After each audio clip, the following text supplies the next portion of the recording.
She said, "I'm not sure what I want anymore," as I caught her on a date with another man. I walked out without a word. Now he's humiliating her online, and she's begging me to save her reputation that we'd been together a little over 3 years. Long enough that routines had formed, but not so long that I thought we were stuck. Or maybe I was just telling myself that. I'd always been the steady one, the reliable one. I worked in IT, predictable hours, steady paycheck. She was in marketing, always bouncing between campaigns, events, social media gigs. Our friends called us opposites attract. When we moved in together, I thought we were building a future. Grocery lists on the fridge, bickering about laundry, Netflix shows we only watched when we were both home. It felt normal. It felt like progress. But looking back, there were cracks, small ones, disguised as quirks. She had a habit of saying things like, "Sometimes I wonder if we settled too soon." Or, "Don't you ever think about what else is out there?" I brushed it off as her restless personality. She needed stimulation, variety. I told myself it didn't mean anything. The first real red flag came last winter. We were at a dinner with her friends, and they were joking about dating apps. One of them turned to her and said, "God, remember when you matched with that guy from the gym?" She laughed too hard. I remember sitting there, smiling politely, wondering if I was the punchline or just invisible. Still, I didn't push. I've never been the jealous type. My philosophy was, if someone wants to leave, you let them. Love doesn't survive in cages. Fast forward to that night. It was a Tuesday. I wasn't supposed to be free. I had a late deployment scheduled at work, something that usually kept me past 9. But the issue resolved faster than expected. By 7, I was out the door. I thought about heading home, maybe surprising her with takeout from her favorite Thai place. As I drove, I passed by one of those trendy restaurants she loved, the kind with low lighting and overpriced cocktails. Out of the corner of my eye, I saw her, at a table by the window, laughing, leaning forward. And she wasn't alone. My first instinct was denial. Maybe it was a client dinner. Maybe it was a cousin visiting. My brain sprinted to explain it away. But the way her hand rested lightly on his wrist, the way she tilted her head just so, that wasn't work and that wasn't family. I parked before I could talk myself out of it. Walked inside, my heart pounding but my steps deliberate. She didn't notice me at first. She was too focused on him, sipping her wine, smiling like I hadn't seen in months. When I finally stood by the table, her face drained of color. "Oh," she said, her voice brittle. "I didn't expect." Her date looked between us, confused. Should I?" I looked at him, then at her. My chest felt hollow, but my mind was strangely calm. "No, don't worry. I'm just leaving." She reached out, fingers trembling. "Wait. It's not what it looks like. I'm not sure what I want anymore." That sentence, that flimsy lifeline she tossed out like it explained everything. Not sure what she wanted. As if that made it less of a betrayal. I stared at her, and all the late-night doubts, the side comments, the nagging sense of distance snapped into focus. This wasn't sudden. This wasn't confusion. This was a choice she had already been making for weeks, maybe months. I could have yelled. I could have demanded answers. I could have caused a scene, embarrassed her the way she embarrassed me. But instead, I felt something colder, sharper, clarity. "Thanks for making it clear," I said quietly. And then I turned and walked out of the restaurant. Past the hostess's startled look, past the bartender who had probably seen a dozen versions of this drama before, out into the night air that suddenly felt cleaner than it had in months. In the car, I sat for a long moment, gripping the steering wheel. My phone buzzed, her name flashing across the screen. I let it go to voicemail. Driving home, I realized I wasn't devastated the way I thought I'd be. I was angry, sure, humiliated, but underneath that, I felt free, like someone had finally confirmed a suspicion I'd been carrying around silently. When I got home, I didn't pour a drink or pace the living room.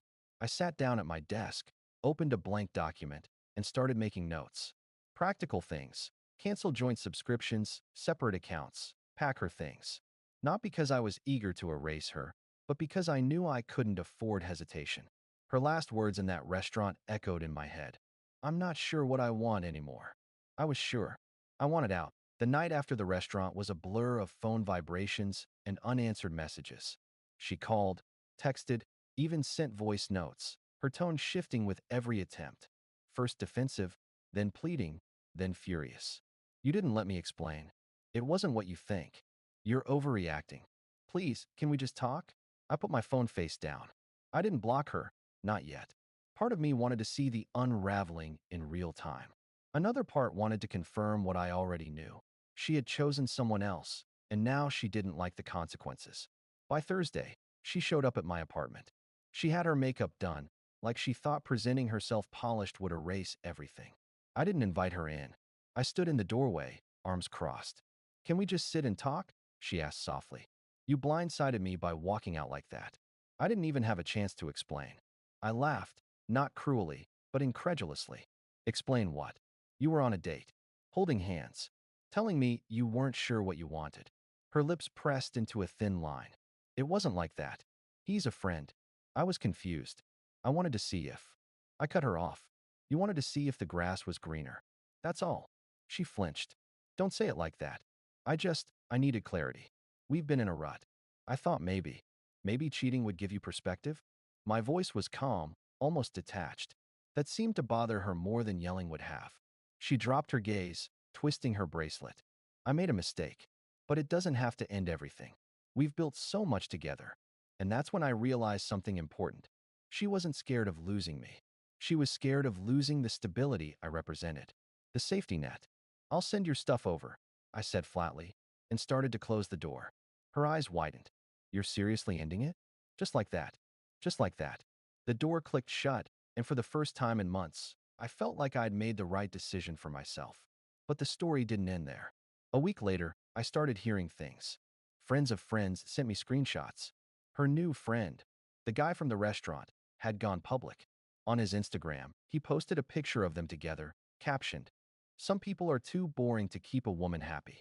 Guess she upgraded winking face to. On Twitter, he wrote threads about dating someone who was stuck in a dead relationship and how some men don't deserve loyalty if they can't keep things exciting. He never mentioned my name, but it didn't take a genius to connect the dots. At first, I ignored it, let them play their games. But then the tone shifted. By the third week, his posts weren't bragging anymore, they were mean. He started mocking her, sharing stories that were clearly about her, but twisted cruelly. Imagine dating someone who cries if you don't text back in 10 minutes. She swore she'd leave her ex for me, but couldn't stop stalking his socials. Red flag city. Some people are better as side pieces. They crumble when they try to be the main one. And the comments. God, the comments. People laughed, tagged friends, speculated about who she was. She had always cared about her image, her reputation. Now, the guy she threw everything at me for was dragging her through the mud in front of thousands of strangers. She messaged me again. Long paragraphs, no punctuation, pure panic. Please answer me. I don't know what to do. He's humiliating me online. Everyone's seen it. You don't understand. I made a mistake. I need your help. The irony wasn't lost on me. I'd been steady, boring, reliable. Her words, not mine. That was what she resented. And now, after chasing excitement, she was begging for the boring man who wouldn't have aired her dirty laundry to the world. I didn't reply. I didn't need to. My silence said everything. The final blow came when mutual friends started distancing themselves from her. She had expected them to side with her, maybe even rally around her. But once they saw how her new guy treated her, sympathy dried up. At one gathering, a mutual friend told me. She came, but nobody really talked to her. Everyone's embarrassed for her. That's when I realized. She wasn't just losing me. She was losing her social circle, her credibility, her safety net. The world she'd built on half-truths and impulsive decisions was collapsing. And for once, I didn't feel the need to fix it. Update 1 by the time a month had passed. I had mostly adjusted to life without her. My apartment felt calmer. My evenings weren't filled with tense silences or subtle jabs. I could cook dinner, read, or even just sit in quiet without the constant hum of dissatisfaction from across the room. Meanwhile, her chaos escalated. It started with late-night knocks at my door.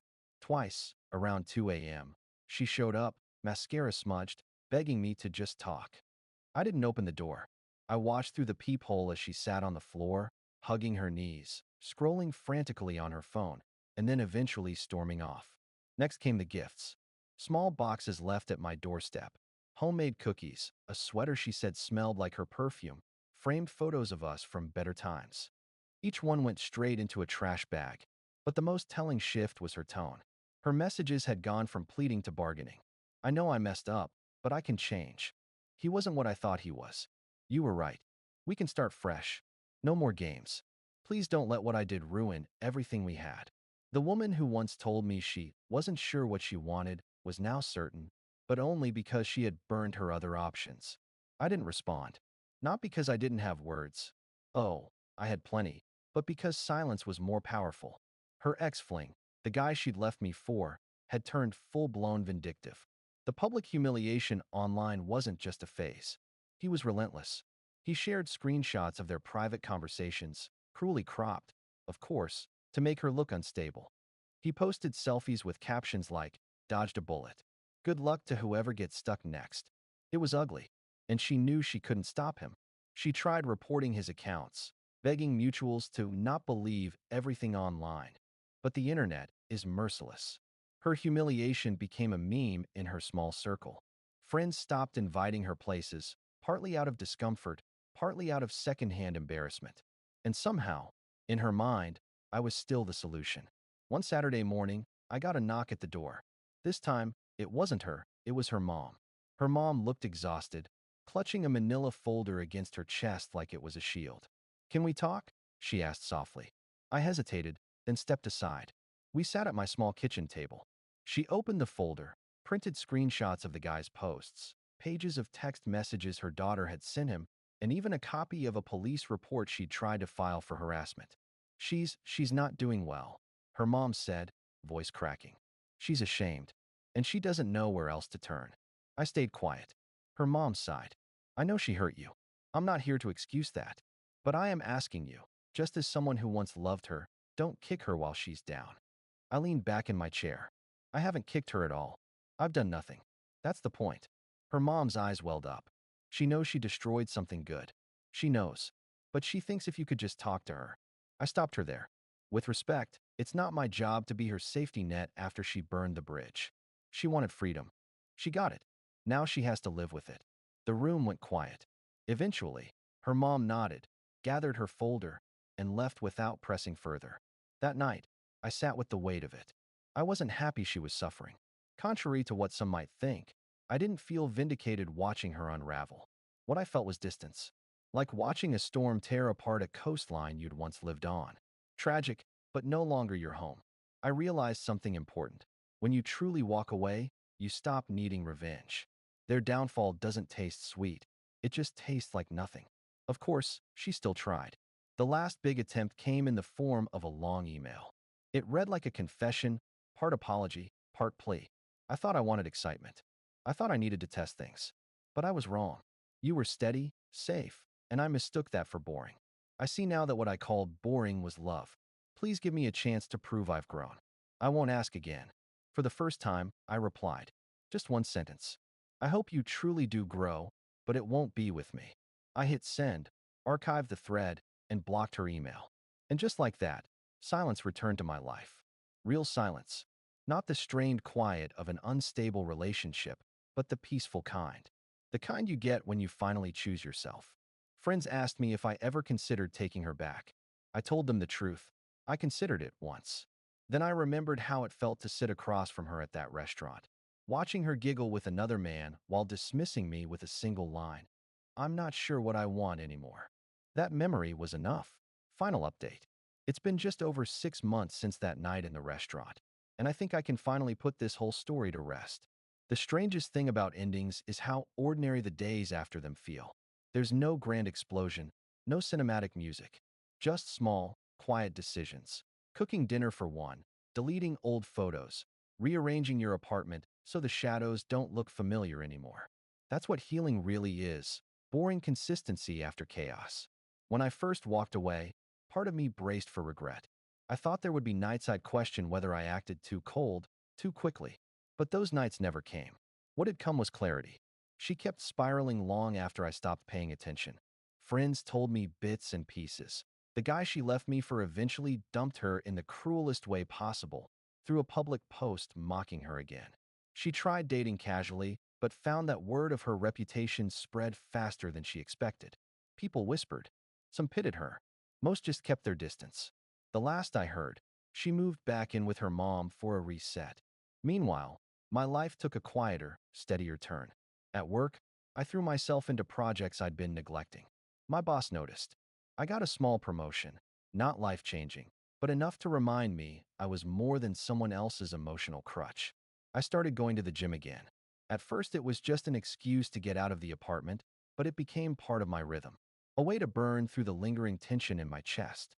On weekends, I reconnected with friends I'd unintentionally drifted from while in the relationship. They told me, gently, that they'd seen the warning signs before I did. How often she dismissed me in group settings. How her jokes at my expense always carried an edge. I used to laugh it off. Now I realized those small cuts had been bleeding me dry. The biggest change, though, was internal. I stopped framing what happened as betrayal and started framing it as exposure. She didn't suddenly change into someone cruel. She simply revealed who she had always been when her mask slipped. And that perspective shifted something in me. It made me less angry, more cautious. I also stopped craving closure from her. There is no magic sentence she could say that would make the pain retroactively worth it. Closure is just the space you create when you finally stop opening the same wound. 3 months in, I traveled alone for the first time in years. Nothing extravagant, just a week hiking in Colorado. No one to negotiate plans with, no one to impress. Just me, a rental car, and a trail map. One morning, as I watched the sunrise bleed across the mountains, I realized how much lighter I felt. Not happy yet, but lighter. And that was enough. I also met new people, not in a romantic sense, at least not yet, but in the kind of way that reminded me I had value outside of being someone's partner. A guy at the gym invited me into his pickup basketball group. A coworker introduced me to her book club. Slowly, I rebuilt my sense of belonging. She tried one last time to contact me about 2 months ago. A simple text from an unknown number. I hope you're happy now. You got what you wanted. I stared at it for a while before deleting it. Because here's the truth. I didn't get what I wanted. Nobody wants their partner to betray them. Nobody wants the humiliation of discovering they were just an option. But I did get what I needed. The chance to walk away before I wasted more years on someone who didn't value me. If there's one thing this entire ordeal taught me, it's this. Silence can be the loudest answer. I never screamed at her. Never made dramatic scenes online. Never tried to win some imaginary war. I just stopped showing up for someone who showed me she didn't care if I was there. And that absence, the space I created by choosing myself, was louder than anything I could have shouted. I know some people reading this will wonder if I'll ever forgive her. Honestly, I already have. Not for her sake, but for mine. Holding on to bitterness would mean she still controlled my emotions. Forgiveness, in this case, is just another word for letting go. Life looks different now. I'm not rushing into another relationship. I'm not crafting grand plans. I'm learning to be okay with ordinary days, with making coffee in the quiet morning light, with laughing at stupid memes with friends, with the peace of my own company. And maybe that's the greatest plot twist of all. After the storm, the ordinary feels extraordinary. She once told me she wasn't sure what she wanted. I think I finally am. Not someone perfect. Not someone exciting in the way that burns out fast. Just someone steady, kind, and honest. And until then, I'll keep choosing myself.